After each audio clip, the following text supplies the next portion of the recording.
പെണ്ണ് നന്നായാൽ ആ വീട് നന്നാവും. ഇപ്പം ഞാനെപ്പോഴും ക്ലാസ്സിൽ പറഞ്ഞല്ലോ, കഴിഞ്ഞ ക്ലാസ്സിലും പറഞ്ഞു, നമ്മളൊരു ക്ലാസ്സൊക്കെ കേട്ടുകഴിയുമ്പോൾ നമുക്കൊരു എനർജി കിട്ടും. ഈ എനർജി കുറച്ച് കഴിയുമ്പോൾ ആണ്ട് പോവും. വീണ്ടും നമ്മൾ ബൂസ്റ്റപ്പ് ചെയ്യണം. ഇല്ലെങ്കിൽ എന്തറിയോ, ഞാൻ പറഞ്ഞ ഈ നെഗറ്റീവിൽ അവിടെ കിടക്കും. അപ്പോൾ ഇപ്പം ഞാനൊക്കെ ഇടയ്ക്കിടയ്ക്ക് ക്ലാസ് കേൾക്കുക. കാരണം നമ്മൾ നിൽക്കുന്ന ചുറ്റുപാടും ഫുൾ എനർജി, നെഗറ്റീവ് എനർജി വരുന്നതാണ്. ചില വാക്കുകൾ നമുക്ക് സഹിക്കാൻ പറ്റില്ല. സ്വന്തം ഹസ്ബൻഡിന് തന്നെ പറയുന്ന വാക്കുകൾ ചിലപ്പോൾ നമുക്ക് ഉൾക്കൊള്ളാൻ പറ്റില്ല. ഇങ്ങനെയുള്ള റിലേഷൻഷിപ്പിൽ ഭയങ്കര പ്രശ്നങ്ങളുണ്ടാവും. അപ്പം നമ്മൾ പുറത്തേക്ക് ഒന്ന് ഇറങ്ങി ഒന്ന് എനർജൈസ് ചെയ്യണം. മറ്റതെന്താണെന്ന് വെച്ചാൽ ഈ സ്ട്രെസ്സ് ഫുള്ള് മറ്റുള്ള ഡയറക്ഷനിലേക്ക് പോവുക. അമ്മായിയമ്മ, ബന്ധുക്കൾ ഒക്കെ പ്രശ്നമാണ് എവിടെ ചെന്നാലും. കാരണം ആളുടെ നേച്ചർ അങ്ങനെയാണ്. ആൾക്ക് ഒറ്റയ്ക്ക് നിൽക്കണം. ഈ ഒറ്റ എന്നുള്ള ഒരു ഫീലിംഗ് ആണ് അവിടെ ഉള്ളത്. ഞാൻ നന്നാവണം, ഞാൻ വലിയ ആവണം, ഇങ്ങനത്തെ ഒരു ക്യാരക്ടർ വന്നവർ നമ്മൾ കുടുങ്ങിപ്പോകും. നമ്മളെ കുടുംബത്തിൽ ഒരാളുണ്ടെങ്കിൽ മതി, ആകെ പ്രശ്നമാവും. അവിടെ മാനേജ് ചെയ്യണമെങ്കിൽ നമ്മൾ ഈ പഠിച്ച നമ്മളെ സോഫ്റ്റ്വെയർ ഒന്നും ആവില്ല. നമ്മളെ വീട്ടിൽ എങ്ങനെ ഹാൻഡിൽ ചെയ്തതെന്ന് പറഞ്ഞാൽ ഒരു ഭർത്താവ് അങ്ങനെയാണെങ്കിൽ നമ്മളെങ്ങനെ ഹാൻഡിൽ ചെയ്യും? ഞാൻ പറഞ്ഞ പോലെ കേട്ടാൽ മതി. എനിക്ക് എൻ്റെ ഭക്ഷണം, എൻ്റെ കാര്യങ്ങൾ, ബാക്കിയുള്ളതൊന്നും ചെയ്യണ്ട. ബാക്കിയുള്ളവരുടെ ഒരു ഇഷ്ടങ്ങളും ഞാൻ നോക്കില്ല. എനിക്ക് എൻ്റെ കാര്യം. അങ്ങനെയുള്ള ഒരു ഭർത്താവാണെങ്കിൽ ആ വീട്ടിലെ ഭാര്യയും കുട്ടികളും സഫർ ചെയ്തു. സഫറിങ് ആണ് അവിടെ നടക്കുന്നത്. അതേസമയം ഭാര്യ അതേപോലെയുള്ള പല വീടുകളും ഉണ്ടാവും. ഭർത്താവിന് അങ്ങോട്ട് തിരിയാൻ പറ്റില്ല, ഇങ്ങോട്ട് തിരിയാൻ പറ്റില്ല, കണക്ക് പറയുന്നു. അങ്ങനെയുള്ള വീടുകളിലും ഭയങ്കര പ്രശ്നം. ഇതിൽ കുടുങ്ങുന്ന രണ്ട് വർഗങ്ങളാണ് കുട്ടികൾ. ആ കുട്ടികൾ ആരെ സപ്പോർട്ട് ചെയ്യും? ചില സമയത്ത് ഉമ്മാനെ സപ്പോർട്ട് ചെയ്തിട്ടാണ്, ഉമ്മ സ്ട്രോങ് ഉമ്മയാണെങ്കിൽ ഉമ്മാനെ സപ്പോർട്ട് ചെയ്യും. പക്ഷെ ഉമ്മാനെ സപ്പോർട്ട് ചെയ്യണമെങ്കിൽ പൈസയ്ക്ക് എന്തെങ്കിലും ആവശ്യമുണ്ടെങ്കിൽ വാപ്പാൻ്റെ അടുത്ത് നിന്ന് വേണം. അപ്പോൾ ഇവരും തന്നെ അതിനനുസരിച്ച് ഇപ്പം എന്താ കുട്ടികൾ എന്ത് ചെയ്യുകയെന്ന് വെച്ചാൽ, ആരടുത്തുനിന്നാ പൈസ കിട്ടാൻ ചാൻസ് ഉള്ളത് അല്ലെങ്കിൽ സുഖമായിട്ട് ജീവിക്കാൻ പറ്റും അവരെ കൂടെ അങ്ങോട്ട് നിൽക്കും. ഇപ്പോൾ ഉമ്മക്ക് ജോലി ഉണ്ടെങ്കിൽ കുഴപ്പമില്ല, ഉമ്മൻ്റെ കൂടെ നിൽക്കും. ഉപ്പയ്ക്ക് ഇല്ലെങ്കിൽ അവരെ സപ്പോർട്ട് ചെയ്തിട്ട് അവരാണ്ട് പോയി. ഇന്നത്തെ ജനറേഷൻ അങ്ങനെയാണ്. അപ്പോൾ ഇവിടെ ഈ കുടുംബങ്ങളിൽ ഈ അഫാൻ്റെ കേസിലും DSPയുടെ കേസിലും ഇങ്ങനെ ഇപ്പോൾ ഷഹബാസ് കുട്ടി മരിച്ചു. അവിടെ എന്താ ഉണ്ടായിട്ടുള്ളത്? ഒരു 10ാം ക്ലാസ്സുകാരനെ കൊന്നു, അടിച്ചു കുടിഞ്ഞു. അവിടെ എന്തായിരുന്നു തുടക്കം? ഒരു കളിയാക്കലാണ് അവിടെ തുടങ്ങിയത്. ഒരു കളിയാക്കലാണ്. ഒരു കളിയാക്കൽ എന്ന് പറഞ്ഞാൽ ഇന്നത്തെ കുട്ടികൾക്ക് അവരുടെ ഈഗോ പ്രശ്നമാണ്. അവരെ ഇപ്പോൾ പ്രേമിച്ചിട്ട് ഞാൻ കെട്ടുന്നില്ല, അല്ലെ എനിക്ക് വേണ്ട എന്ന് പറഞ്ഞാൽ വൈരാഗ്യമായി. കാരണം അതാണ് സമൂഹം. പ്രേമിച്ചു കഴിഞ്ഞാൽ അവനെ കെട്ടിയില്ലെങ്കിൽ അവൻ ഭീഷണിപ്പെടുത്തി അവളെ വഴിയിലിട്ട് കൊല്ലും. പണ്ട് ഞാൻ MSc പഠിക്കാൻ പോകുമ്പോൾ ആ കാലത്ത് എൻ്റെ ഉപ്പ പറഞ്ഞ്, ഞാൻ അതുവരെ കോളേജിൽ ഇതിലാണ് പഠിച്ചിരുന്നത്, വിമൻസ് കോളേജിലാണ് പഠിച്ചിരുന്നത്. MScക്കാണ് ഞാൻ ഫസ്റ്റായിട്ട് ഗുരുവായൂരപ്പൻ കോളേജിൽ, മിക്സഡ് കോളേജിൽ പോകുന്നു. അന്ന് എൻ്റെ ഉപ്പ എനിക്ക് തന്ന ഒരൊറ്റ ഉപദേശം എന്താണെന്ന് വെച്ചാൽ, മോളെ നീ ആദ്യമായിട്ടാണ് ഒരു മിക്സഡ് കോളേജിൽ പോകുന്നത്, ശ്രദ്ധിക്കണം, അവനവനെ സൂക്ഷിക്കണം. കാരണം പല ആളുകളുണ്ടാവും. അത് MSc ബോട്ടണി ഡിപ്പാർട്ട്മെൻറ്റ് അവിടെ മാത്രമാണ് നല്ലതുള്ളത്. അതുകൊണ്ടാണ് ഞങ്ങൾ ആപ്ലിക്കേഷൻ കൊടുത്തത്. ഇങ്ങനെ അവിടെ പോയപ്പോൾ അതിൻ്റെ കുറച്ച് മുമ്പ്, മാസങ്ങൾക്ക് മുമ്പാണ് ഒരു ഖദീജ എന്നൊരു പെൺകുട്ടിയെ നടുറോട്ടിൽ ഇട്ടിട്ട് ഇതേമാതിരി പ്രേമത്തിൻ്റെ പേരിൽ കുത്തിക്കൊന്നത്. അപ്പോൾ ഇത് എൻ്റെ ഉപ്പാൻ്റെ മനസ്സിലുള്ളത് കൊണ്ടാണ്. കാരണം ഞാൻ ഇങ്ങനത്തെ ഒരു അവസ്ഥയിൽ ഒക്കെ ബോർഡിങ് സ്കൂളിൽ, കോൺവെൻറ്റിൽ, അങ്ങനത്തെ സ്ട്രിക്റ്റ് അറ്റ്മോസ്ഫിയറിലാണ് ഞാൻ പഠിച്ചിട്ടുള്ളത്. ഇന്നത്തെ ജനറേഷനെ ഇതാക്കാൻ പറ്റില്ല. അവർക്ക് നല്ലത് സിറ്റുവേഷൻസ് വരുമ്പോൾ അതിനനുസരിച്ച് ഹാൻഡിൽ ചെയ്യാൻ നമ്മൾക്ക് സ്ട്രിക്റ്റാക്കി പിടിച്ചു കഴിഞ്ഞിട്ടുണ്ടെങ്കിൽ എന്തായാലും പോകും, ഉറപ്പാണ്. സ്ട്രിക്റ്റാക്കിയോ നമ്മൾ അവർ പഴുത് അന്വേഷിച്ച് പോകും. അപ്പോൾ ഈ റിലേഷൻഷിപ്പിൽ നമ്മൾ എപ്പോഴും ശ്രദ്ധിക്കേണ്ടത് ഏറ്റവും അടുത്ത ഉള്ളിലൊരു സർക്കിളുണ്ട്. ഇവിടെയാണ് നമ്മുടെ ഫാദർ, മദർ, ഒരു കല്യാണം കഴിച്ച് വരുന്ന ഒരു സ്ത്രീയും പുരുഷനും. അതാണ് ആദ്യത്തെ ബന്ധം. അതിൽ നിന്നുണ്ടാവുന്ന കുട്ടികളാണ് അടുത്ത ബന്ധം. ഇതാണ് അടുത്ത ബന്ധം എന്ന് പറയുന്നത്, ഈ ഉള്ളിലത്തെ ഹസ്ബൻഡ്, വൈഫ്, കുട്ടി. കാരണം അതിനൊരു ഉദാഹരണം പറയുകയാണെങ്കിൽ, നമ്മൾ ഹോസ്പിറ്റലിൽ കിടന്നാൽ, ഒരു ഭാര്യ ഹോസ്പിറ്റലിൽ കിടന്നാൽ, ആ ICUലോ എവിടെയെങ്കിലും കിടക്കുകയാണെങ്കിൽ പുറത്ത് കാത്തു നിൽക്കുന്ന ഏറ്റവും ഇമ്പോർട്ടൻ്റ് ആയ വ്യക്തി ആയിരിക്കും ഹസ്ബൻഡ്, അത് കഴിഞ്ഞ കുട്ടികൾ. അതാണ് അത്ര അടുത്ത ബന്ധം. ഇവിടെ റിലേഷൻഷിപ്പ് നന്നാവുകയാണെങ്കിൽ, ഒരു ഉപ്പയുടെയും ഉമ്മയുടെയും റിലേഷൻഷിപ്പ് നന്നാവുകയാണെങ്കിൽ ആ കുട്ടികൾക്കും നല്ല റിലേഷൻഷിപ്പ് വരും. ഇതാണ് ആ കുട്ടിയുടെ അവസ്ഥ. 23 വയസ്സായപ്പോൾ ആ കുട്ടി കിട്ടിയപ്പോൾ ഈ അവസ്ഥയിലായിരുന്നു. നായനെ പോലെ ചാടി ചാടി നടക്കുക, ഇതൊക്കെ. കാരണം എന്താണെന്ന് വെച്ചാൽ, ചെറുതാവുമ്പോൾ അതിൻ്റെ അച്ഛനും അമ്മയും ഭയങ്കര കള്ളുകുടിയന്മാരായിരുന്നു. ആ കള്ളുകുടിയന്മാരായതുകൊണ്ട് തന്നെ അവർ കുട്ടീനെ തീരെ ശ്രദ്ധിച്ചിരുന്നില്ല. അപ്പോൾ അത് ശ്രദ്ധിച്ചത് മുഴുവൻ നായ്ക്കളായിരുന്നു. അപ്പം നായയുടെ സ്വഭാവം 2 വയസ്സായപ്പോൾ നായയുടെ സ്വഭാവം അത് ഇമിറ്റേറ്റ് ചെയ്തു. അങ്ങനെ 23 വയസ്സിലാണ് ആ കുട്ടീനെ കിട്ടിയത്. ആ കുട്ടിയുടെ സ്വഭാവം ഒരു നായയല്ലാതെ 2 കാലിലും നടക്കാൻ പഠിപ്പിച്ച് 14 വർഷം എടുത്തു. അത് ആരാണോ വളർത്തുന്നത് അവരെ പോലെ ആവും. ഒരു ചെറിയ കഥ പറയാം. ഒരു കൂട്ടിൽ കുറച്ച് കോഴിമുട്ടകളുണ്ടായിരുന്നു. കുറച്ച് ദിവസം കഴിഞ്ഞ് കോഴി അടയിരുന്നു. കോഴിമുട്ടയൊക്കെ വിരിഞ്ഞു വന്നു. അതിലൊന്നിന് മാത്രം ഒരു പ്രത്യേകത, എല്ലാം മഞ്ഞ കുഞ്ഞുങ്ങളായിട്ട് തന്നെ വന്നത്. പക്ഷെ ഒന്നിന് മാത്രം കുറച്ച് കഴിഞ്ഞപ്പോൾ അതും വലുതായി, എല്ലാം വലുതായി. ഒന്നിന് മാത്രം ഇവരെ പോലെ നടക്കാൻ പറ്റുന്നില്ല. എന്തോ ഒരു പ്രത്യേകത. നോക്കുമ്പോൾ ഇതിന് എൻ്റെ തൂവലുകൾക്കൊക്കെ ഒരു വ്യത്യാസം, മറ്റേ എല്ലാത്തിലും ഒരു വ്യത്യാസം മനസ്സിലായി. അങ്ങനെ കോഴീനെ പോലെയാണ് അത്. ഇവരെ ചെയ്യുന്നതൊക്കെ അതുപോലെ ചെയ്യാണ് കോഴി. പക്ഷേ കുറച്ച് കഴിഞ്ഞപ്പോഴാണ് ഒരു പരുന്തിനെ അത് കാണുന്നത്. ആ പരുന്തിനെ കണ്ടപ്പോൾ അതിൻ്റെ രൂപവും അതേപോലെയാണ്. അപ്പോൾ വെറുതെ അതുവരെ പറക്കാൻ പറ്റാതെ ഇരുന്ന കോഴിക്കുട്ടി പോലെയുള്ള ഈ പക്ഷി വെറുതെ ഒന്ന് ചിറകടിച്ചു. കാരണം അപ്പോൾ കുറച്ചൊന്ന് പറക്കാൻ പറ്റി. പിന്നെ അപ്പം എന്താണെന്ന് വെച്ചാൽ, വളർത്തിയത് ആരാ? കോഴിയമ്മയായിരുന്നു വളർത്തിയത്. അപ്പം കോഴിയമ്മയുടെ ശീലേ ആ കുട്ടിക്ക് വരുള്ളൂ. പിന്നെ എങ്ങനെ മാറണം? പിന്നെ നമ്മൾ ട്രൈ ചെയ്താലേ പരുന്തിനെ പോലെ പറക്കാൻ പറ്റുള്ളൂ. അപ്പോൾ എങ്ങനെ ആയാലും വളർത്തി, കുട്ടി ജനിച്ചു എന്ന് വിചാരിച്ചിട്ട് കുട്ടി നന്നാവണം എന്നില്ല, അവരെ പോലെ ആയി തീരും. ഇപ്പം നമ്മൾ എൻ്റെ ഉപ്പയും ഉമ്മയും നൈജീരിയയിലായിരുന്ന സമയത്ത് കൂടെ ഉണ്ടായിരുന്ന ഒരു അങ്കിളും ആൻറ്റി ഉണ്ടായിരുന്നു. അവർക്കൊരു മോളുണ്ടായിരുന്നു. ആ മോള് ഒന്നും സംസാരിക്കില്ല. 2-3 വയസ്സായിരുന്നു ഉപ്പയും ഉമ്മയും നൈജീരിയ പോയ സമയം. അപ്പം എന്താണെന്ന് വെച്ചാൽ, ഈ ഉമ്മ സംസാരിക്കില്ല, ഉപ്പ സംസാരിക്കില്ല. കാര്യമായിട്ട് വീട്ടിലൊരു സംസാരമില്ല. കുട്ടിക്ക് സംസാരിക്കാൻ അറിയില്ല. പിന്നെ ഉമ്മ ഇങ്ങനെ എടുത്തു കൊടുന്ന് വർത്താനം പറഞ്ഞ് അങ്ങനെ ഓരോ വർത്താനങ്ങൾ പറഞ്ഞിട്ടാണ് ആ കുട്ടി കുറച്ച് വാക്കുകൾ, സെൻറ്റൻസുകൾ പഠിച്ചത് 3 വയസ്സായിട്ട്. അപ്പം എന്താണെന്ന് വെച്ചാൽ, ഉമ്മക്കറിയില്ല. ഉമ്മ കുട്ടീനെ കളിപ്പിക്കാൻ ഉമ്മക്കറിയില്ല. സ്വന്തം കുട്ടീനെ എങ്ങനെ വളർത്താമെന്ന് ഉമ്മക്കറിയില്ല. ഉപ്പയും അങ്ങനെ തന്നെ. കാരണം ഉമ്മ ഇങ്ങനത്തെ കുറച്ചൊരു മെൻ്റൽ പ്രോബ്ലം ഉണ്ടായിരുന്നു. ഉപ്പയും അതേപോലെ ആയി, വല്ലാതെ സംസാരിക്കാത്ത ആളാണ്. കുട്ടിയും അതേപോലെ ആയി. പിന്നെ ഒരു കമ്പനി. അതുകൊണ്ടാണ് ചില വീടുകളിൽ ഗൾഫിൽ വളരുന്ന കുട്ടികൾ ഈ വീട്ടിൽ വർത്തമാനം പറയാത്ത ഉമ്മമാരാണെങ്കിൽ അവരതേപോലെ തന്നെ ആവും. അവരെ സംസാരം പിന്നെ നമ്മൾ പറയും പ്ലേ സ്കൂളിൽ, അങ്ങനെ സ്കൂളുകളിൽ കൊണ്ടിടും. അപ്പം അങ്ങോട്ടും ഇങ്ങോട്ടും സംസാരിക്കുമ്പോഴാണ് അവർക്ക് ആ കൾച്ചർ മനസ്സിലാവുള്ളൂ.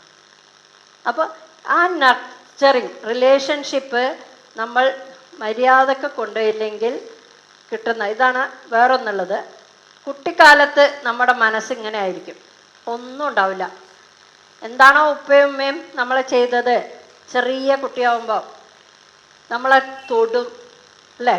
ജനിച്ച ഉടനെ ഒരു കുട്ടീനെ കിട്ടി കഴിഞ്ഞാൽ നമ്മൾ എളുപ്പമെടുത്ത് മാറോട് വയ്ക്കും. അപ്പം നമ്മുടെ ഹീറ്റ്, ഇപ്പോഴത്തെ പുതിയ സിസ്റ്റം എന്താ, ഒരു ബ്ലാങ്കറ്റ് അല്ലെങ്കിൽ നമ്മുടെ മാക്സിയുടെ ഉള്ളിലാണ് കുട്ടീനെ കിടത്തണമെന്ന് പറഞ്ഞു. എന്ന് വെച്ചാൽ ബോഡി ടച്ചാവും, സർഫസ് രണ്ട് സ്കിന്നും തമ്മിൽ, അമ്മയുടെ സ്കിന്നും കുട്ടിയുടെ സ്കിന്നും ഹാർട്ടിൻ്റെ ഭാഗത്ത് ആ ഫീലിംഗ്, ഹാർട്ട് ബീറ്റ് ആ കുട്ടി ഫീൽ ചെയ്യണം എന്നുള്ളത്. അപ്പോഴാണ്, അപ്പോൾ സന്തോഷമുള്ള ഒരു ഹാർട്ട് ബീറ്റ് ചെയ്യുന്നു, സങ്കടമുള്ള സമയത്ത് ഒരു ഹാർട്ട് ബീറ്റ് ചെയ്യുന്നത് എങ്ങനെയായിരിക്കും അല്ലേ? നമുക്ക് സങ്കടമുള്ള സമയത്ത് ഹാർട്ടിൻ്റെ ഇവിടെ കൈ വെച്ചൊന്ന് ഫാസ്റ്റായിരിക്കും, ദേഷ്യമുള്ള സമയത്തോ ഭയങ്കര ഫാസ്റ്റായിരിക്കും, സന്തോഷമുള്ള സമയത്തോ സാവധാനം ബീറ്റ് ചെയ്യും. അപ്പോൾ ആ ഒരു ഫീലിംഗ്, ആ വൈബ്രേഷൻ ആ കുട്ടി അറിയുന്നുണ്ട്. അന്ന് മുതൽ കിട്ടുന്ന വൈബ്രേഷൻ, കുട്ടി വളരുന്നു. നമ്മളാ സംസാരം, വീട്ടിൽ ഒരു അച്ഛനും അമ്മയും സംസാരിക്കുന്ന രീതി, ഡയലോഗ്. പണ്ടൊരു പോലീസ് ഓഫീസർ ഉണ്ടായിരുന്നു, അയാളുടെ വീട്ടിൽ ചെന്നിട്ടുണ്ടെങ്കിൽ അയാൾ ഉപയോഗിക്കുന്ന ഭാഷ അറിയണമെങ്കിൽ അയാളുടെ കുട്ടീനെ നോക്കിയാൽ മതി, വേറൊന്നും വേണ്ട. കുട്ടി ഒരു അവിടെ ഇരുന്ന് ടോയ് വെച്ച് കളിക്കണം, എടാ പോടാ, എടാ നാറി, ഇങ്ങനെയുള്ള എന്തൊക്കെ ബാഡ് വേർഡ്സ് ആണോ ഉപയോഗിക്കുന്നത്. 2 വയസ്സായി കുട്ടി പറയുമ്പോൾ അത് എവിടെ നിന്ന് കിട്ടിയതാ? ആ വാക്കുകൾ വീട്ടിൽ നിന്ന് കിട്ടിയതാ, പുറത്തേക്ക് പോയിട്ടില്ല ആ കുട്ടി. പുറത്ത് പോയാലാണ് വേറെ കിട്ടുക. വീട്ടിൽ എന്താണോ നമ്മൾ ഉപയോഗിക്കുന്ന ഭാഷ, എന്താണോ നമ്മൾ ആക്ഷൻ എടുക്കുന്നത്, അതാണ് ഈ കുട്ടി പഠിച്ചു വെച്ചിരിക്കുന്നത്. അപ്പോൾ റിലേഷൻഷിപ്പിൽ നമ്മളെ പാരൻസ് നല്ല റിലേഷൻഷിപ്പാണ്. അല്ല വഴക്കുള്ള ഒരു ഡിസ്ഫങ്ഷണൽ ഫാമിലി ആണെങ്കിൽ, വഴക്ക് കൂടുന്ന ഒരു ഫാമിലിയാണ്, അങ്ങനെ ഉണ്ടായ ഒരു അവരിലുണ്ടാവുന്ന ഒരു കുട്ടി കല്യാണം കഴിച്ചു പോയാൽ, കുട്ടി ഹോസ്റ്റലിലൊക്കെ നിന്ന് വന്നു, പക്ഷേ കല്യാണം കഴിച്ചു പോയ പിറ്റേ ദിവസം വേണമെങ്കിൽ 2 ഹസ്ബൻഡും വൈഫും പ്രാവശ്യം ഉണ്ടായതാണ് ബാംഗ്ലൂർ. കല്യാണം കഴിച്ച് ഒരാഴ്ച കഴിഞ്ഞ് ബാംഗ്ലൂർ പോയി ജോലിക്ക് പോയി. എന്തോ ഭർത്താവ് പറഞ്ഞു, ഫുഡിൻ്റെ കാര്യത്തിൽ എന്തോ പറഞ്ഞ വഴി പെൺകുട്ടിക്ക് ദേഷ്യം വന്നു. ആ വാക്കുകൾ കേട്ടപ്പോൾ പെൺകുട്ടി ഷൗട്ട് ചെയ്തു, ഇവനും ഷൗട്ട് ചെയ്തു, അവസാനം കത്തിയെടുത്ത് കൊന്നു. ഒരാഴ്ച കൊണ്ട് മരണം, ജയില്, ഇതൊക്കെ. എവിടുന്ന് വന്നു ഈ കുട്ടിക്ക് ക്യാരക്ടർ?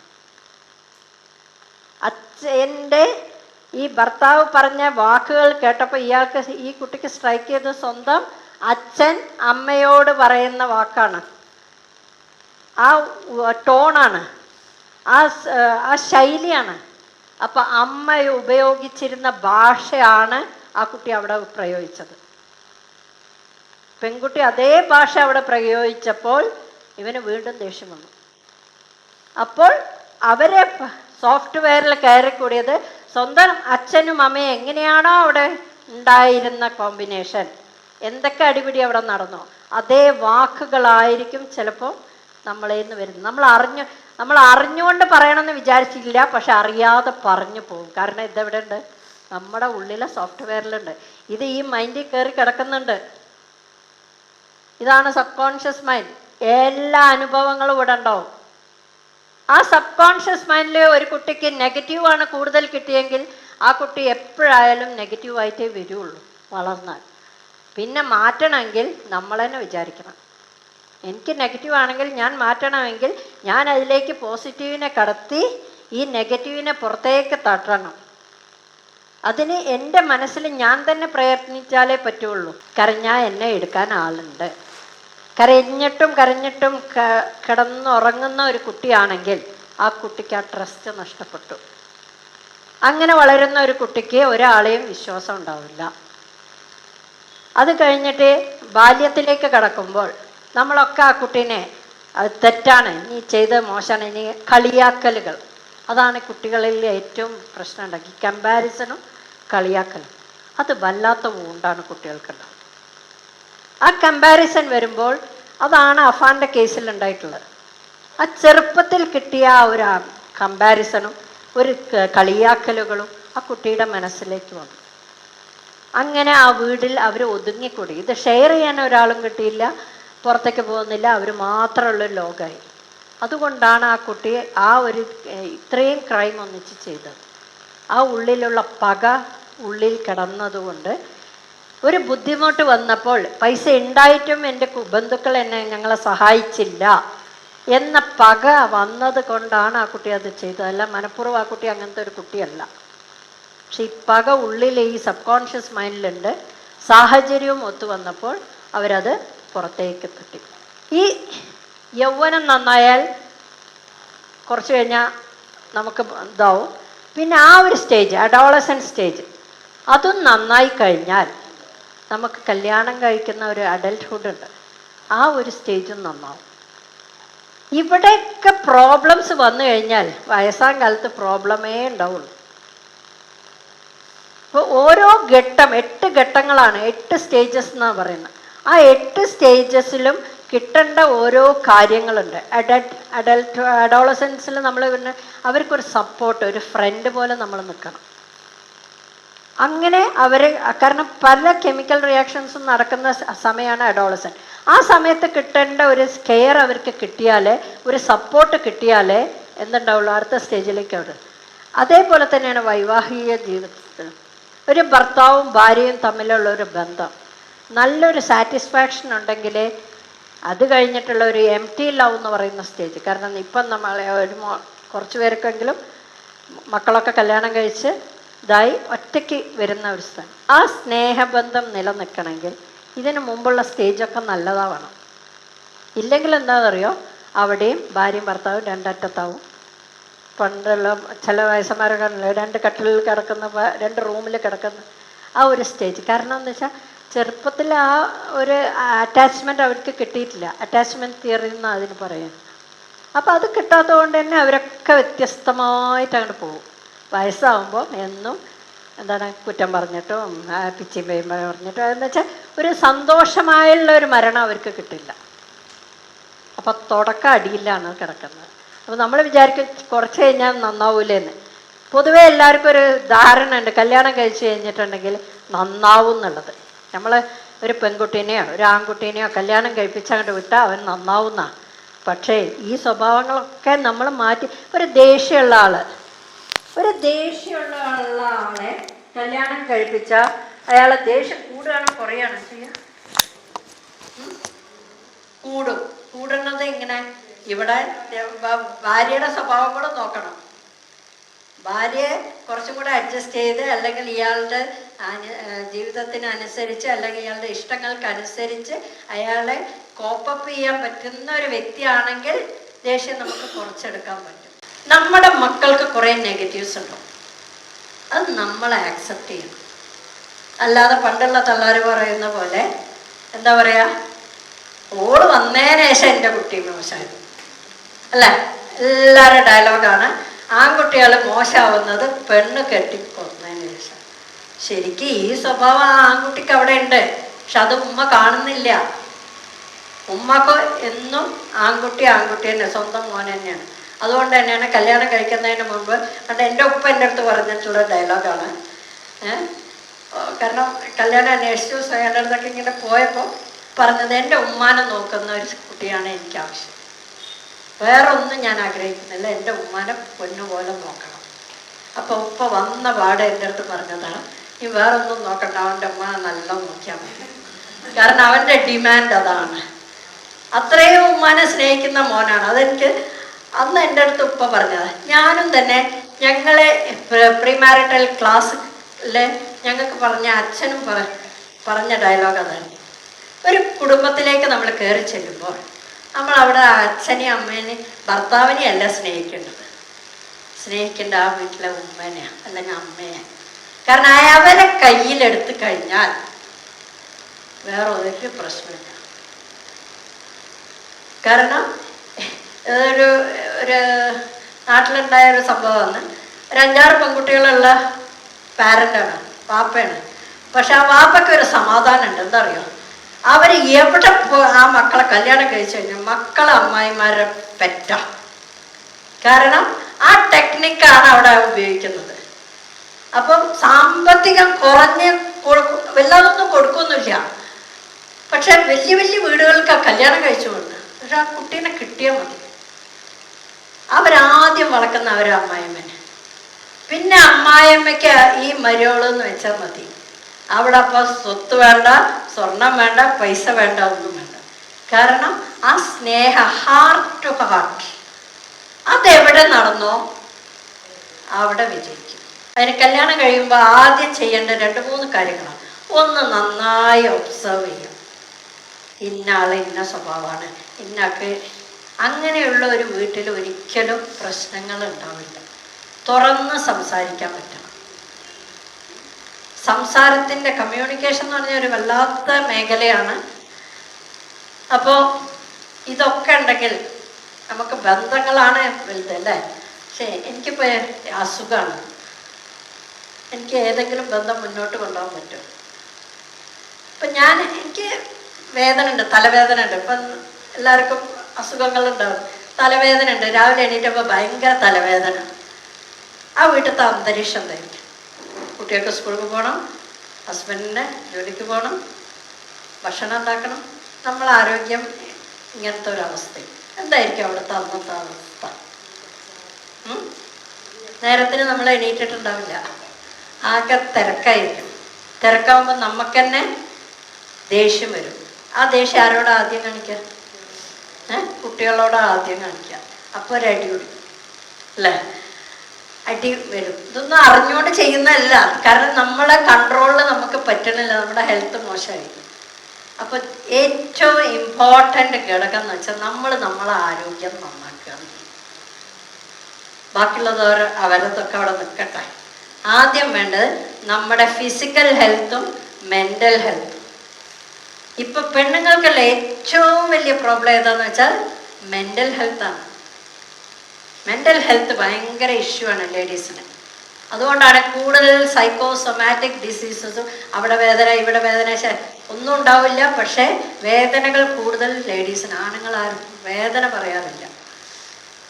ഇതൊക്കെ അധികം സൈക്കോസൊമാറ്റിക് ഡിസീസസ്. അപ്പോൾ ആദ്യം നമ്മൾ വേണ്ടത് നമ്മുടെ ഫിസിക്കൽ ഹെൽത്ത്. നമ്മൾ ബാക്കി വന്നതൊന്നും കഴിക്കാതിരിക്കുക, അതിനനുസരിച്ച് ഉണ്ടാക്കിയാൽ മതി ഫുഡ്. അതാണ് നമ്മുടെ ഹെൽത്ത് ആദ്യം കേടുവരുന്നത്. നമ്മുടെ ബോഡിയിൽ നമ്മൾ ഈ കഴിച്ച് കൂട്ടിയ വേസ്റ്റ് ഫുള്ള് നമ്മളെ വേസ്റ്റ് ബാസ്ക്കറ്റാക്കി നമ്മളത് ഡെപ്പോസിറ്റ് ചെയ്യുന്ന ഒന്നാമത്തെ ഭാഗമാണ് വയറ്. കല്യാണം കഴിക്കുമ്പോൾ എല്ലാവരും നല്ല സുന്ദരികളായിരുന്നു, കുറച്ച് കഴിഞ്ഞ് കോലം കെടുമ്പോൾ മാപ്പിളാർക്കൊന്നും നമ്മളെ വേണ്ടതോ, അങ്ങനത്തെ ഒരു അവസ്ഥയിലേക്ക് നമ്മളായിട്ട് എത്തിക്കുന്നത്. പണ്ടെന്നത് പ്രശ്നമില്ലായിരുന്നു. ഇപ്പം മൊബൈലും സോഷ്യൽ മീഡിയ ഒക്കെ വെക്കുമ്പോൾ നമ്മൾ കുറച്ച് വിജിലൻ്റ് ആവണം. നമ്മുടെ സെൽഫ് ലവ് വർദ്ധിപ്പിക്കണം. നമ്മൾക്ക് നമ്മുടെ ബോഡീനെയും നമ്മുടെ മനസ്സിനെയും സ്നേഹിക്കാൻ, സ്വയം സ്നേഹിക്കാൻ പഠിക്കണം. എന്നാലേ നമുക്ക് വേറൊരാളെ സ്നേഹിക്കാൻ പറ്റുള്ളൂ. ഇവിടെ നിറഞ്ഞ തുളുമ്പിയാലേ മറ്റാർക്കും കൊടുക്കാറുള്ളൂ. നമ്മളതൊന്നുമില്ല, നമ്മളെ മനസ്സിൽ സ്നേഹം എന്ന് പറയുന്ന ഒന്നുമില്ല. ഇന്നെ തന്നെ എനിക്ക് വെറുപ്പാ, എൻ്റെ കൈ അങ്ങനെ, എൻ്റെ കാലിങ്ങനെ, എൻ്റെ മുഖം അങ്ങനെ, ഇങ്ങനെ നമ്മൾ ചിന്തിച്ച് കഴിഞ്ഞാൽ എനിക്കതൊന്നും പറ്റൂല എന്ന് നമ്മൾ വിചാരിച്ചു കഴിഞ്ഞാൽ നമ്മുടെ സെൽഫ് ലവ് കുറയാണ്. അപ്പം നമ്മൾ എന്താണോ ഉള്ളത് നമ്മളൊക്കെ ഉഷാറാണ്. നമുക്ക് എല്ലാം ഉണ്ട്. ഒന്നുമില്ലെങ്കിൽ വായ കൊണ്ട് വർത്താനം പറയാൻ പറ്റുന്നുണ്ട്, കണ്ണോട് നോക്കാൻ പറ്റുന്നുണ്ട്, ചെവി കേൾക്കാൻ പറ്റുന്നുണ്ട്, 2 കൈയും കാലും ഒക്കെ ഉണ്ട്. പിന്നെന്താ അത്? പിന്നെ കോലങ്ങൾ, പല നിറങ്ങൾ, അത് പടച്ചവൻ ആദ്യേ തീരുമാനിച്ച് തന്നതാ. കറുപ്പാണെങ്കിൽ കറുപ്പായിക്കോട്ടെ, കറുപ്പിലല്ല അഴക്, നമ്മുടെ സ്വഭാവത്തിലാണ് അഴക്. എത്ര കറുത്തതായാലും സ്വഭാവം നന്നായിട്ടുണ്ടെങ്കിൽ ഈ കറുപ്പ് വെളുപ്പായിട്ട് വരും. നിങ്ങൾ ശ്രദ്ധിച്ചിട്ടുണ്ടെങ്കിൽ നിങ്ങൾക്കറിയാം, ചിലപ്പോൾ കറുത്തുള്ള പുതിയെണ്ണ ആയിരിക്കും, കുറച്ച് വർഷം കഴിഞ്ഞാൽ നമ്മൾ എന്തൊരു വെളുപ്പായിരിക്കണം. എവിടുന്ന് ഈ മാറ്റം ഉണ്ടായത്?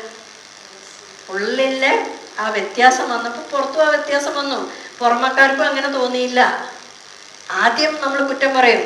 പിന്നെ കല്യാണം കഴിപ്പിക്കുമ്പോൾ പണ്ട് വയനാട്ടിലൊരു സിസ്റ്റർ ഉണ്ട്, ആദിവാസികളുടെ ഇടയിൽ. കല്യാണം നിശ്ചയമൊക്കെ വെച്ച് കഴിഞ്ഞാൽ 2 വീട്ടുകാരും അപ്പുറത്തും ഇപ്പുറത്തും ഇരിക്കും. എന്നിട്ട് പുരാ തെറിയാണ്, അങ്ങോട്ടും ഇങ്ങോട്ടും. ഇനി പറയാൻ പാടില്ലാത്ത തെറി ഫുൾ അവിടെ പറയും. ഉള്ള കുറ്റം മുഴുവൻ അങ്ങോട്ടും ഇങ്ങോട്ടും ഇരുന്ന് പറയും. അത് കഴിഞ്ഞു. കല്യാണം കഴിഞ്ഞ് കഴിഞ്ഞാൽ ഒരാളും മറ്റേ ആളെ കുറ്റം പറയാൻ പാടില്ല.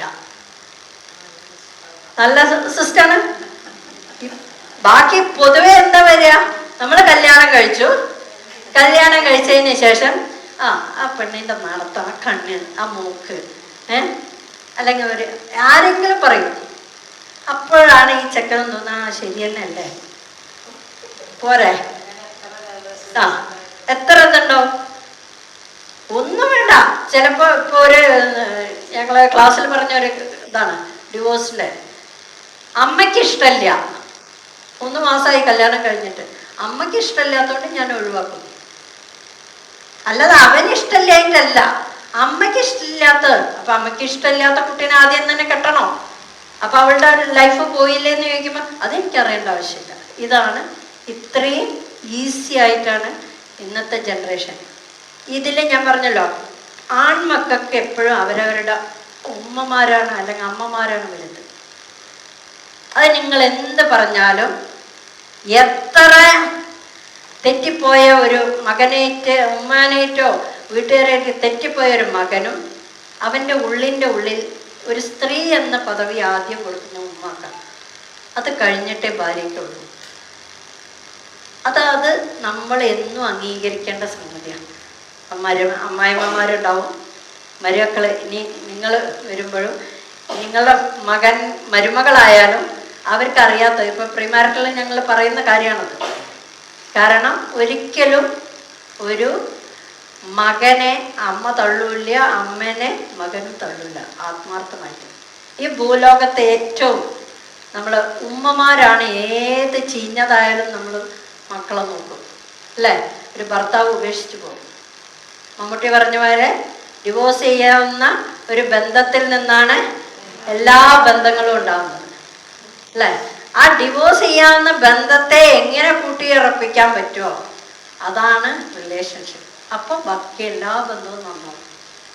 അപ്പോൾ നമ്മുടെ ഹെൽത്താണ് ആദ്യം കൊടുക്കേണ്ടത്. പിന്നെ എന്തിനായിരിക്കും ഇമ്പോർട്ടൻസ് കൊടുക്കേണ്ടത്? ഹെൽത്ത് കഴിഞ്ഞു. ഹെൽത്ത് ഉണ്ടെങ്കിൽ നമുക്കെല്ലാം ചെയ്യാൻ പറ്റും. പിന്നെ ഫാമിലിയാണോ, സമ്പാദിക്കാനാണോ?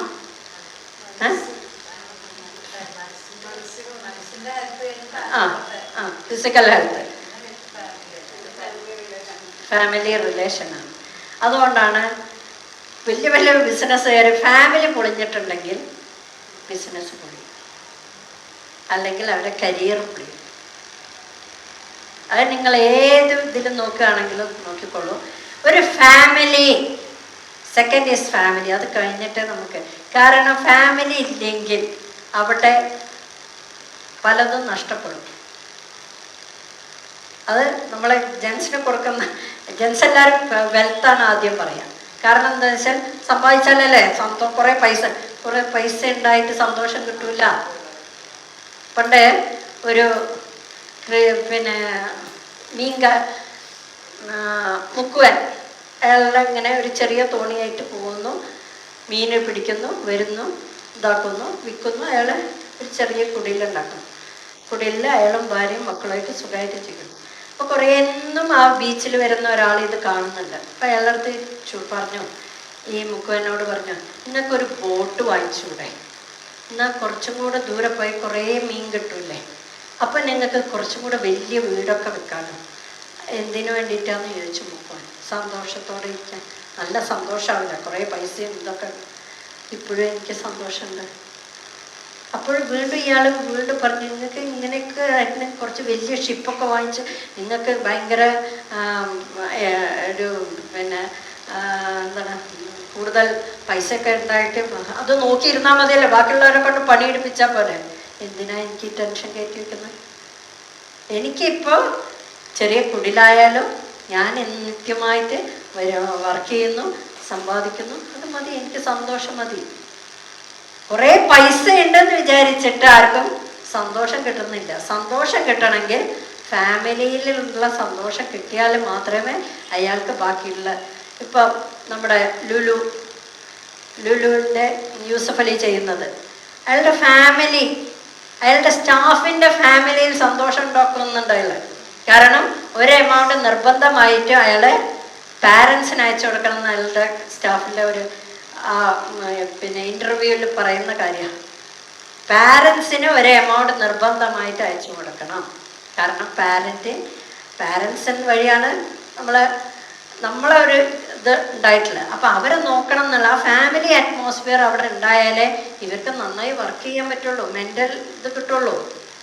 ഇല്ലെങ്കിൽ അത് ഒരിക്കലും നടക്കൂല. കൂടുമ്പോൾ പൊട്ടിത്തെറി ഉണ്ടായാലെന്താ? ഭൂകമ്പമാണ് അവിടെ ഉണ്ടാവുക. മിക്ക വീടുകളിലും ഭൂകമ്പങ്ങളാണ് ഉണ്ടാവുന്നത്. അത് എരിഞ്ഞെരിഞ്ഞെരിഞ്ഞ് ഒരിത്തിരി മണ്ണെണ്ണൻ്റെ ഒരു തുള്ളി തെറിച്ചാൽ മതി, അത് ചിലപ്പോൾ വാക്കാവാം. ഒന്നും വേണ്ട, ഒരു നോട്ടം മതിയായിരിക്കും ആ വീട്ടിൽ പ്രശ്നം ഉണ്ടാവാൻ. ഭൂകമ്പം അത് മതി, ഒരു നോട്ടം മതി. അല്ലെങ്കിൽ വാക്കായിരിക്കാം, അല്ലെങ്കിൽ പ്രവൃത്തിയായിരിക്കാം. അങ്ങനെ ഒരു ആക്ടിവിറ്റി ചെയ്യിപ്പിക്കാൻ പോകുന്നു. അതല്ല, വേണം കളർ വേണം. അല്ല, ഇഷ്ടമുള്ള എടുത്തിട്ട് പേരെഴുതിയോ? ഇനി നിങ്ങൾക്ക് ഇഷ്ടമുള്ള ഒരു ചിത്രം അതിൽ വരയ്ക്കുക. ഇനി നിങ്ങൾ അങ്ങോട്ട് പരസ്പരം സംസാരിക്കരുത്, ഒരു വാക്കും പറയണ്ട. അവനവൻ്റെ പേജിൽ ഒരു ചിത്രം വരയ്ക്കുക. നിങ്ങൾക്കൊരു ഐഡിയ ഉണ്ടാവും, ആ പേജിൽ ഫുള്ള് എടുത്തിട്ട് വരയ്ക്കാം. നിങ്ങൾ വരച്ച ആ പേജ് വലത് വശത്തുള്ള ആളുകൾക്ക് കൈമാറുക. സംസാരിക്കരുത്. ആ പേജ് വലത് വശത്തുള്ള ആൾക്ക് കൈമാറുക. മതി വരച്ച് വലത് വശത്തുള്ള ആൾക്ക് കൈമാറുക. ഇതിങ്ങോട്ട് വന്നിട്ടുള്ള പേപ്പറിൽ, നിങ്ങൾക്ക് കിട്ടിയ പേപ്പറിൽ നിങ്ങൾക്ക് അതിൻ്റെ ആദ്യം വരച്ചൊരു ചിത്രമുണ്ട്, അതിൻ്റെ കൂടെ നിങ്ങൾക്ക് വരയ്ക്കാം. ഇഷ്ടമുള്ളത് വരയ്ക്കാം. അതെന്തും ആവാം, കളർ ഏത് വേണമെങ്കിലും ഉപയോഗിക്കാം.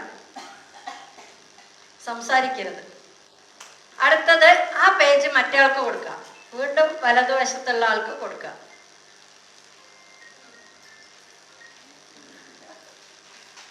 വലതുവശത്തുള്ള ആൾക്ക് കൊടുക്കുക.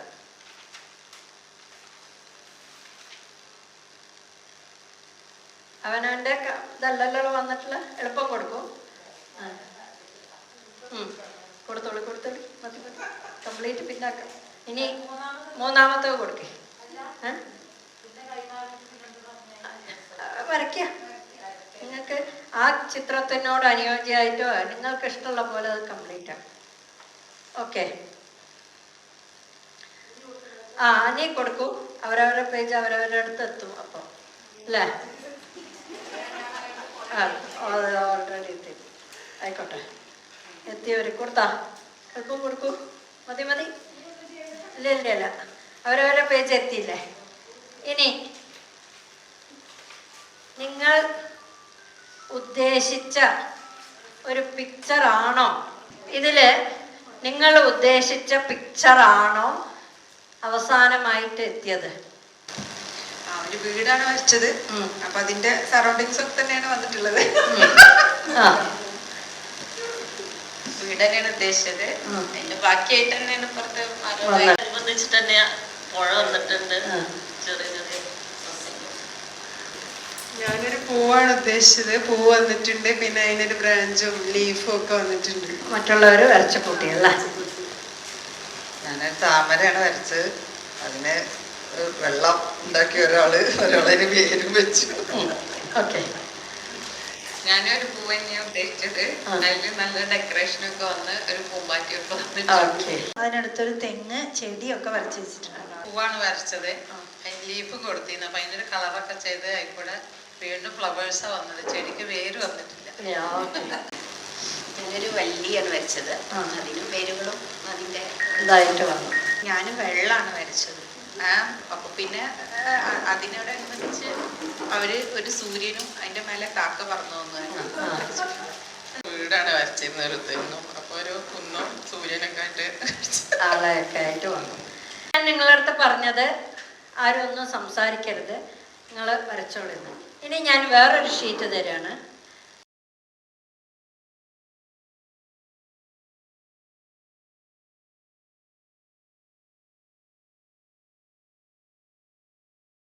അവസാനം നിങ്ങൾക്ക് അതിൽ കിട്ടിയത് കിട്ടി, നന്നായി കിട്ടി. അതെ. ആർക്കെങ്കിലും എതിരഭിപ്രായം വന്നോ? ആദ്യം ഒറ്റയ്ക്ക് വരച്ചത് അവസാനം വന്നപ്പോൾ ഇത് കുറേ പേരുണ്ടാകുമ്പോൾ നല്ല രസമാണ്. ഒരു വീടും മരമായിരുന്നു. പിന്നെ കംപ്ലീറ്റ് ആക്കിയപ്പോഴും അടുത്ത മരവും ഒക്കെ ആയിട്ട് തന്നെ വന്നിട്ടുണ്ട്. ഏകദേശം അങ്ങനെ ഒരു തന്നെ ഗ്രാമം പോലെയാണ് ഉദ്ദേശിച്ചിരുന്നത്. രണ്ടാമത്തെ ഞങ്ങൾ വരച്ചത് ഒരു സ്കൂളാണ് ഉദ്ദേശിച്ചത്. എല്ലാവരും കൂടെ പറഞ്ഞിട്ട് ഒരു സ്കൂളും അതിന് പൂന്തോട്ടം കുട്ടികളും അങ്ങനെ വരച്ചത് ഒരു മരമായിരുന്നു.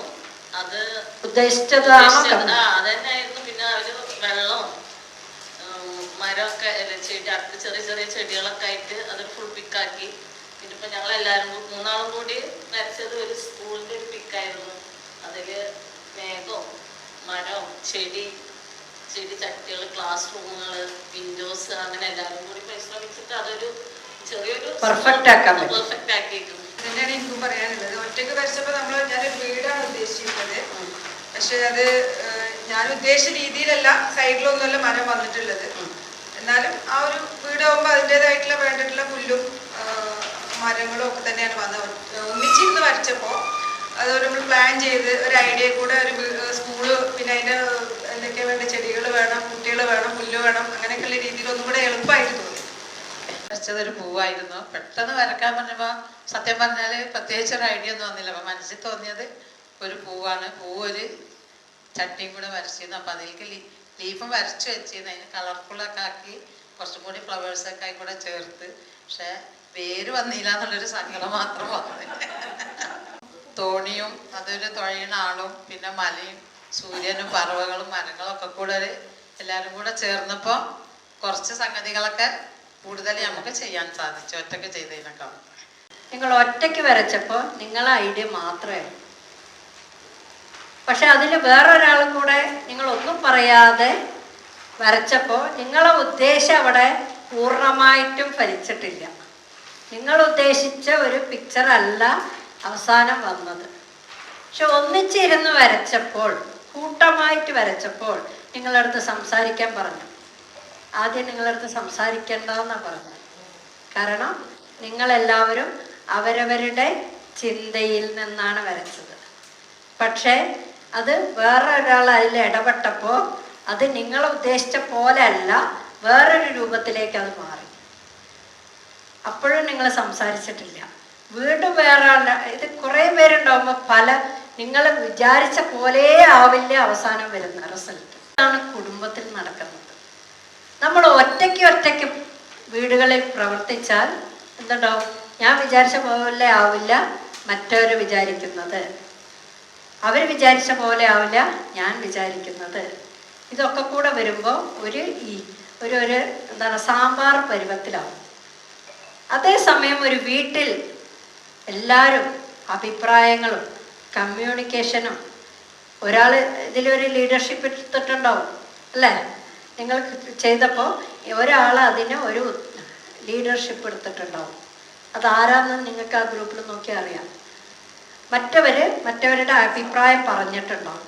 പക്ഷെ ചില ഫുൾ അഭിപ്രായങ്ങൾ അതിലെടുത്തിട്ടും ഉണ്ടാവില്ല. മനസ്സിലായോ? അപ്പം ചില വിട്ടുവീഴ്ചകൾ അവിടെ വന്നിട്ടുണ്ട്. അപ്പം ഒരു കുടുംബത്തിൽ നടക്കേണ്ടത് ഒന്നാമത് കമ്മ്യൂണിക്കേഷനാണ്. ഇന്ന് പല കുടുംബങ്ങളിൽ നഷ്ടമായിക്കൊണ്ടിരിക്കുന്നത് എന്താണ്? കമ്മ്യൂണിക്കേഷൻ. ഒരു ഭാര്യയും ഭർത്താവും തന്നെ ഒരു ദിവസത്തിൽ മിണ്ടാതിരിക്കുന്ന സമയമില്ലായിരിക്കും. ആ വീടുകളിൽ പിറ്റത്തെ ദിവസമാകുമ്പോൾ തീരെ സമയം ഉണ്ടാവില്ല. അപ്പോൾ ഒരു ക്വാളിറ്റി ടൈം ഹസ്ബൻഡ് ആൻഡ് വൈഫും തമ്മിൽ വേണം. ക്വാളിറ്റി ടൈം ഹസ്ബൻഡും വൈഫും കുട്ടികളും വേണം. കുട്ടികൾ തമ്മിൽ വേണം. സിബ്ലിങ്സ്, നമ്മുടെ ജ്യേഷ്ഠാനുജന്മാരുമായിട്ടോ അല്ലെങ്കിൽ ആ കുടുംബത്തിൽ കുട്ടികൾ തമ്മിൽ അടിപിടിയല്ലാതെ ഒന്നിച്ചിരുന്ന് സംസാരിക്കണം. ജസ്റ്റ് എന്നപ്പോൾ അമ്മായിമ്മ പറയാണ്, അതിനങ്ങനെ മരുന്ന് കൊടുക്കാൻ പറഞ്ഞാൽ കൊടുക്കണ്ടേ? ഈ വാക്ക് കേട്ടതും മരുമകളുടെ മുഖം കംപ്ലീറ്റ് മാറി. വാക്ക് തന്നെ, മരുന്ന് കൊടുക്കാൻ പറഞ്ഞാൽ രാവിലെ പനി വരുമ്പോൾ മരുന്ന് കൊടുക്കാൻ പറഞ്ഞാൽ കൊടുക്കണ്ടേന്നേ പറഞ്ഞിട്ടുള്ളൂ. പക്ഷേ ആ സിറ്റുവേഷൻ, ആ അവസ്ഥ അവിടുന്ന് മാറി ഇല്ല. കാരണം അത് കാഷ്വലായി പറഞ്ഞു പോയതാണ്. പക്ഷെ അതൊരു മകളാണെങ്കിൽ മകൾ പറയും, അതിപ്പോൾ ഞാൻ കൊടുത്തില്ലെങ്കിലും തർക്കത്തരവും പറയും, അവിടെ കഴിഞ്ഞു. പക്ഷെ അതേ സമയം മരുമകളാണ് ആ ഡയലോഗ് അടച്ചാൽ അത് അമ്മായിമ്മയ്ക്കും പ്രശ്നം. ഈ വാക്കുകൾ, കമ്മ്യൂണിക്കേഷൻ എന്ന് പറഞ്ഞത് ഭയങ്കരതാണ്. ഇപ്പോൾ ഒന്നും വേണ്ട, നീ പോ എന്നുള്ളൊരു വാക്ക്, നീ പോന്ന് പറയും. നീ പോകുന്നതെന്ന് കാണട്ടെ. ഞാൻ പല ടോണിൽ പറയാൻ പോകും. നീ പോണമെന്ന് കാണട്ടെ, നീ പോണമെന്ന് കാണട്ടെ, നീ പോണതൊന്ന് കാണട്ടെ. ഈ മൂന്നില് ഏതാണ് ഹാർഡ്, ഏതാണ് സോഫ്റ്റ്? ലാസ്റ്റ് ഹാർഡ്, സോഫ്റ്റ് അല്ലേ? ഒരേ വാക്ക്, പക്ഷേ എൻ്റെ ആക്ഷനും മാറി. രണ്ടാമതും ടഫായിട്ടാണ് പറഞ്ഞത്, പക്ഷേ ആക്ഷൻ താഴോട്ട് നോക്കിയിട്ടാണ്. ഇങ്ങനെയാണ് പിറുപിറുക്കൽ പറയല്ലോ നമ്മൾ, മുഖത്ത് നോക്കി പറയൂല, പക്ഷെ കാണാം. ഇങ്ങനെ ഒരു ഡയലോഗ്. അല്ലെങ്കിൽ ഉള്ളിൽ പറയുന്നുണ്ടാവും, ആക്ഷൻ ഇത്ര വന്നിട്ടുണ്ടോ, നമ്മൾ ഉള്ളിൽ കാണിച്ചു തരാം എന്നുള്ള ഉള്ളിൽ പറയും, പക്ഷെ പുറത്ത് ആക്ഷൻ വരും. ഇത് ഏറ്റവും ഒരു സംസാരത്തിൽ 3 ഘടകങ്ങളാണ്. വാക്കുകൾ 7% ഉള്ളൂ. 35% നമ്മുടെ ടോണാണ്, 55% നമ്മുടെ ശരീരഭാഷയാണ്. അതാണ് നമ്മളൊരു ഗെയിമൊക്കെ പണ്ട് കളിക്കും, സിനിമൻ്റെ പേര് പായ പറയാതെ ആക്ഷനിൻ്റെ കൂടെ പഠിപ്പിക്കുക അല്ലേ? ഇപ്പം ടൈമില്ലാത്തതുകൊണ്ട് ഞാൻ കളിപ്പിക്കാത്തത്. അപ്പോൾ അത് എന്താണെന്ന് വെച്ചാൽ നമ്മൾ ശ്രദ്ധിക്കാതെ മറന്ന് നമ്മൾ അറിയാതെ പോകുന്ന കാര്യങ്ങളാണ്. ഒരു ഭർത്താവിനോട് നമ്മൾ പറയുന്ന വാക്ക് എങ്ങനെയാണെന്നൊന്ന് ശ്രദ്ധിച്ചാൽ മതി. അവരുടെ മൂഡ് അങ്ങോട്ട് മാറുന്ന കാരണം ചിലപ്പോൾ നമ്മുടെ ടോൺ എനിക്ക് എപ്പോഴും പറ്റുന്ന ഒരു കാര്യമാണ്. കാരണം ഞാൻ എൻ്റെ സൗണ്ട്, ടീച്ചേഴ്സിന് പൊതുവെ സൗണ്ട് കൂടും, കാരണം ഈ കുറേ കുട്ടികളോട് ഒച്ച ഇട്ടിട്ട്. അപ്പം ആദ്യം നമ്മൾ പതുക്കെ പറഞ്ഞാൽ കേട്ടിട്ടില്ലെങ്കിൽ നമ്മുടെ അടുത്ത ലെവല് കുറച്ച് ഒച്ച കൂടും. പൊതുവെ ആണുങ്ങൾക്ക് അവരോട് ഈ ഒച്ച ഇടുന്നത് ഇഷ്ടമല്ല, എതിർക്കുന്നത് ഇഷ്ടമല്ല. അത് ഒരു നേച്ചറാണ്. അപ്പം അതിനനുസരിച്ച് നമ്മൾ ടോൺ മാറിയോന്ന് നമ്മളൊന്ന് ആത്മപരിശോധന ചെയ്യേണ്ടി വരും. ഇനി അടുത്ത ക്ലാസ് ഞാൻ ഉദ്ദേശിക്കുന്നത് പ്രീ മാരിറ്റലാണ്. അടുത്ത മാസം ചെയ്യാനുള്ള ഒരു അധികം സെക്കൻഡ് സാറ്റർഡേ, കാരണം കുട്ടികൾക്കൊക്കെ പങ്കെടുക്കാൻ പറ്റുകയാണെങ്കിൽ സെക്കൻഡ് സാറ്റർഡേ ആയിരിക്കും. അപ്പോൾ അതിനനുസരിച്ചുള്ള ഒരു ക്ലാസ്സാണ് അടുത്ത മാസത്തെ ഞാൻ ഉദ്ദേശിക്കുന്നത്. പിന്നെ ഒരു മൈൻഡ് പവർ ട്രെയിനിങ് ഒന്നും കൂടെ വയ്ക്കുന്നുണ്ട്.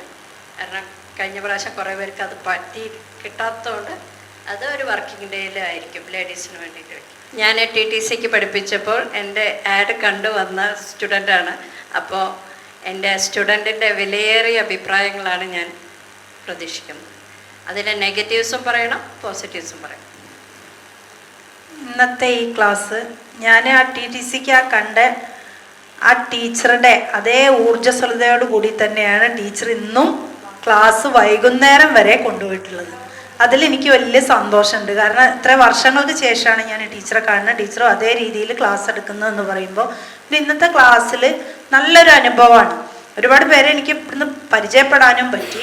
പിന്നെ റിലേഷൻഷിപ്പിനെ കുറിച്ചിട്ടാണ് ഇന്ന് ടീച്ചർ ക്ലാസ്സിൽ പറഞ്ഞിട്ടുള്ളത്. ഇപ്പം നമ്മളെ കുടുംബത്തിൽ ഇപ്പം ഈ ക്ലാസ്സിൽ നിന്ന് എനിക്ക് തന്നെ എൻ്റെ പെരുമാറ്റത്തിൽ കുറേ മാറ്റേണ്ടതായിട്ടുണ്ട് എന്ന് ഓരോ സന്ദർഭത്തിലും ടീച്ചർ പറയുമ്പോൾ ഞാനിങ്ങനെ ചിന്തിക്കുകയാണ് ചെയ്തത്. അപ്പോൾ ഒരുപാട് നല്ല കാര്യങ്ങൾ ഇന്ന് ഇവിടുന്ന് നമ്മൾ കുട്ടികളോടായാലും ഭർത്താവിനോടായാലും പെരുമാറേണ്ടത്, വീട്ടിലുള്ള മറ്റ് അംഗങ്ങളോടും എങ്ങനെയൊക്കെ നമ്മുടെ സ്വഭാവത്തിൽ മാറ്റങ്ങൾ വരുത്തണം എന്നുള്ളത് ഇന്നത്തെ ക്ലാസ്സിൽ ഏറെക്കുറെ എനിക്ക് കിട്ടിയിട്ടുണ്ട്. അതിനി പ്രയോഗത്തിൽ വരുത്തണം, എന്നാലേ അത് നമ്മുടെ കുടുംബജീവിതത്തിൽ സന്തുഷ്ടകരമായി പോവാൻ സാധിക്കുകയുള്ളൂ.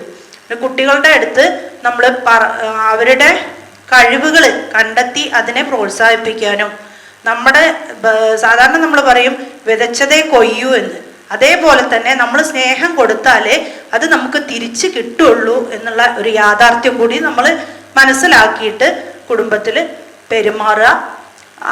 ആ ഒരു ക്ലാസ് ഇന്ന് സന്തോഷകരമായിട്ട് എനിക്ക് അതാണ് അറിയാൻ കഴിഞ്ഞത്.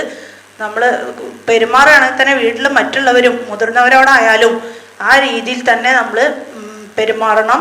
ഞാൻ ഫസ്റ്റ് ടൈമാണ് ഈ ക്ലാസ്. കഴിഞ്ഞ ക്ലാസ്സിൽ എനിക്ക് പങ്കെടുക്കാൻ പറ്റിയില്ല. എന്തായാലും നല്ലൊരു അനുഭവം തന്നെയാണ്. ഞാൻ ഇതേപോലത്തെ ക്ലാസ്സുകൾ കേട്ടിട്ടുണ്ട്, എന്നാലും സുവർമാമിൻ്റെ ആദ്യമായിട്ടാണ് കേൾക്കുന്നത്. എന്തായാലും നമ്മളെ ലൈഫ് തുടക്കത്തിൽ തന്നെ നന്നായാലേ ജീവിതം മൊത്തം നന്നാവുള്ളൂ എന്നുള്ള പാടാണ് നമ്മൾ പ്രാവർത്തികമാക്കാത്ത പ്രശ്നമാണ്. എല്ലാ കുടുംബത്തിലും നമ്മൾ ചെയ്യേണ്ട കാര്യം അതാണ്. പിന്നെ ഓരോരുത്തരുടെ സോഫ്റ്റ്വെയർ മനസ്സിലാക്കി അതിനനുസരിച്ച് പ്രവർത്തിക്കുക എന്നുള്ളതാണ് എനിക്ക് ഇതിൽ നിന്ന് കിട്ടിയ വലിയൊരു പാഠം. പിന്നെ ഭർത്താക്കന്മാരെങ്ങനെ കയ്യിലെടുക്കേണ്ടതെന്നും ഏത് പ്രായത്തിലും നമ്മളെ സ്വഭാവത്തിലാണ് നമ്മൾ മാറ്റം വരുത്തേണ്ടത്, അല്ലാതെ മറ്റുള്ളവരെ നന്നാക്കിയതുകൊണ്ട് പ്രത്യേകിച്ചൊരു കാര്യം നേടാൻ കഴിയില്ല എന്നുള്ളതൊക്കെ മനസ്സിലാക്കാൻ കഴിഞ്ഞ്. അതുപോലെ ഒരുപാട് എൻ്റർടൈൻമെൻറ്റ് നല്ല മാനസികമായിട്ട് നമുക്ക് നല്ല കുറേ സമയം സന്തോഷത്തിലിരിക്കാനുള്ള ഒരു അവസരം കിട്ടി. ഇതൊക്കെ തന്നെ ഒരുപാട് നല്ല അനുഭവങ്ങൾ തന്നെയാണ് പങ്കുവെക്കാൻ സ്പെൻഡ് ചെയ്തതിന് നമുക്ക് കിട്ടിയത്. ഒരു ക്ലാസ് ഞാൻ കഴിഞ്ഞ ക്ലാസ്സിലൊന്നും പങ്കെടുത്തില്ല. ഓൺലൈനായിട്ട് നമ്മൾ ഇങ്ങനെയുള്ള ക്ലാസ്സുകളൊക്കെ കേൾക്കാറുണ്ട്. പക്ഷെ ആദ്യമായിട്ടാണ് ഇങ്ങനെ ലൈവായിട്ട് കേൾക്കുന്നത്. പിന്നെ നമ്മുടെ ഫാമിലിയിൽ എല്ലാവർക്കും എല്ലാ ഫാമിലിയിലും ഓരോ പ്രശ്നങ്ങളുണ്ടാവും. അതെങ്ങനെ സോൾവ് ചെയ്യണമെന്ന് ചില സമയത്ത് നമുക്കൊരിത് ഉണ്ടാവില്ല. എങ്ങനെയാണ് അത് ഇതാക്കുന്നത് ഈ ക്ലാസ്സിൽ നമുക്ക് കുറേയൊക്കെ മനസ്സിലാക്കാൻ കഴിഞ്ഞു. അത് പ്രാവർത്തികമാക്കുക എന്നുള്ളതാണ് നമ്മുടെ ഇന്നത്തെ തീരുമാനം. പിന്നെ ഞാനും ഈ ക്ലാസ് ഫസ്റ്റ് ടൈം അറ്റൻഡ് ചെയ്യുന്നത്. കഴിഞ്ഞ പ്രാവശ്യം ഉണ്ടായിരുന്ന ആ മൈൻഡിൻ്റെ ആ ഒരു ക്ലാസ്സിൽ ഞാൻ അറ്റൻഡ് ചെയ്തിട്ടില്ല. അപ്പോൾ ഈ ക്ലാസ് അറ്റൻഡ് ചെയ്തപ്പം എന്തൊക്കെ ഉണ്ടെങ്കിലും എല്ലാം നമ്മൾ ആക്സെപ്റ്റ് ചെയ്യുക എന്നുള്ളതാണ്. അപ്പം എന്ത് കാര്യം ഉണ്ടെങ്കിലും നമ്മൾ ആക്സെപ്റ്റ് ചെയ്യണം. അത് ശരിയാണ്, അത് കുറേയൊക്കെ നമുക്ക് അറിയാം. പക്ഷെ അത് എത്രത്തോളം നമുക്ക് ചെയ്യാൻ പറ്റും എന്നുള്ളത് പല സമയത്തും പല പോലെയാണ് സിറ്റുവേഷൻസ് വരിക. അപ്പം ഇങ്ങനെയൊക്കെ ഒരു ക്ലാസ് കേൾക്കുമ്പോൾ അത് നമ്മളെ ഒന്നും കൂടി ബോധ്യപ്പെടുത്തുകയാണ് നമ്മളിങ്ങനെ ചെയ്യണം എന്നുള്ളത്. അപ്പം അങ്ങനെ ആകുമ്പോൾ നമ്മൾ ആ ഒരു കോൺഫിഡൻസ് ഒന്നും കൂടി കൂടുന്ന പോലെയാണ് നമുക്ക് തോന്നുന്നത്. അത് നല്ല ക്ലാസ് ആയിരുന്നു.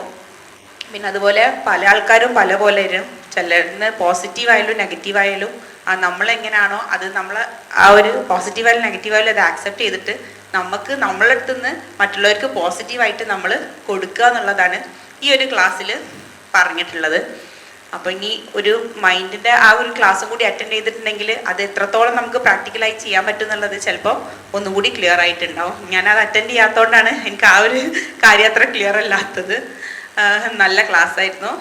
Thank you. കുടുംബം എന്നുള്ളതാണ് ഒരു സമൂഹത്തിൻ്റെ ഏറ്റവും ചെറിയ പാർട്ട്. അത് നന്നായി കഴിഞ്ഞാൽ സമൂഹം നന്നായി. അപ്പോൾ അതിനെങ്ങനെയൊക്കെയാണ് നമ്മൾ മെയിൻറ്റെയിൻ ചെയ്ത് നല്ല രീതിയിൽ കൊണ്ടുപോകാൻ പറ്റുക എന്നുള്ളതിൻ്റെ ഒരു ക്ലാസ് ആയിരുന്നു ഇന്നിപ്പോൾ നടന്നത്. അപ്പോൾ റിലേഷൻഷിപ്പിനെ മെയിൻറ്റെയിൻ ചെയ്യുന്ന വിധം നമ്മളൊക്കെ പഠിച്ചു. സുഹൃത്ത പറഞ്ഞപ്പോൾ നമ്മളതിലെ പോരായ്മകളാണ് നമ്മൾ കുറേ തിരിച്ചറിഞ്ഞത്. അത് അനുസരിച്ച് നല്ലൊരു കുടുംബത്തിലോട്ട് പോകാൻ നമുക്കൊക്കെ ഇനി കഴിയട്ടെ. ക്ലാസ് വളരെ നന്നായി. ഞാൻ ആദ്യമായിട്ടാണ് ഈ ക്ലാസ്സിലോട്ട് വന്നത്. കഴിഞ്ഞ ക്ലാസ്സിന് എനിക്ക് പങ്കെടുക്കാൻ പറ്റിയിട്ടില്ല. ഈ ക്ലാസ് എന്തെല്ലാം നല്ല രീതിയിൽ സൂര്യൻ്റെ കഴിഞ്ഞ പ്രാവശ്യത്തെ ക്ലാസ് കേൾക്കാൻ ഭയങ്കര ആഗ്രഹമുണ്ടായിരുന്നു. ഒന്നും പറ്റിയില്ല. ഞാൻ പൊതുവേ എല്ലാ കാര്യത്തിലും ആദ്യം നെഗറ്റീവ് ചിന്തിക്കുന്ന ഒരു പ്രകൃതമാണ്. ഒരു കുട്ടി ഓടുമ്പോൾ ആദ്യം വീഴും എന്നാണ് ആദ്യം ചിന്തിക്കുക. അപ്പം അങ്ങനെയുള്ള എനിക്ക് എന്തായാലും ഇങ്ങനത്തെ ഒരു ക്ലാസ് കേൾക്കണം എന്ന് ഭയങ്കര ആഗ്രഹമായിരുന്നു. ഇനി കുറച്ചും കൂടി ആ ഒരു പോസിറ്റിവിറ്റി കിട്ടാനുള്ളൊരു ഇത് കൂടി കിട്ടണമെന്ന് ആഗ്രഹിക്കുന്നുണ്ട്. ഇപ്പം റിലേഷൻഷിപ്പിൻ്റെ കാര്യം നല്ലോണം മനസ്സിലായി. ഇനി അടുത്ത ക്ലാസ് അതും കൂടി ഒന്ന് ഇതാക്കിയിട്ട് അതിനൊരു ഇമ്പോർട്ടൻസ് കൊടുക്കണം എന്നൊരു റിക്വസ്റ്റ് ഉണ്ട്. Thank you.